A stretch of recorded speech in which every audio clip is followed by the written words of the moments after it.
Le grand livre des saints.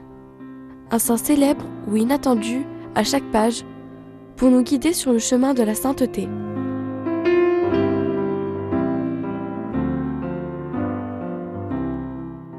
19 août, l'Église fait mémoire de saint Jean Eudes.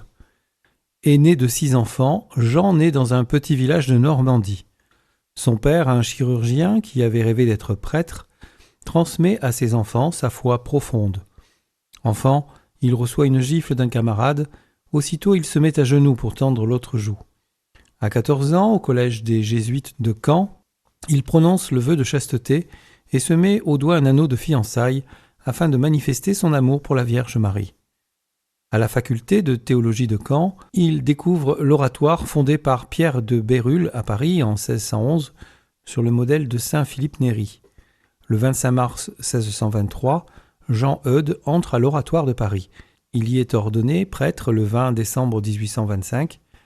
Apprenant par une lettre de son père que la peste ravage la région, il se rend à Caen pour apporter les secours de la foi aux mourants. Puis il se consacre aux missions, sorte de campagne de catéchisme et de préparation au sacrement, dans une région donnée qui dure de quelques semaines à plusieurs mois. Être chrétien et être saint, c'est la même chose, dit-il. Jean Eudes est frappé par l'ignorance de beaucoup de prêtres mal préparés à leur ministère.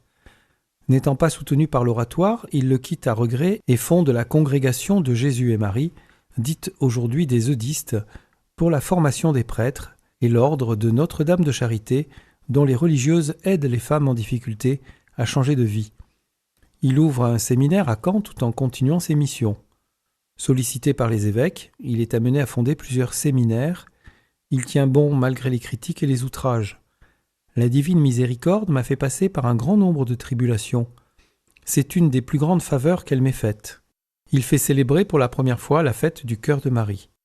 Jean Eudes, nous te prions pour les prêtres qui se dévouent pour administrer les sacrements et annoncer l'Évangile, spécialement ceux qui exercent les ministères les plus cachés, les plus ingrats, les plus lourds. Permets qu'ils voient les fruits semés dans le secret des cœurs.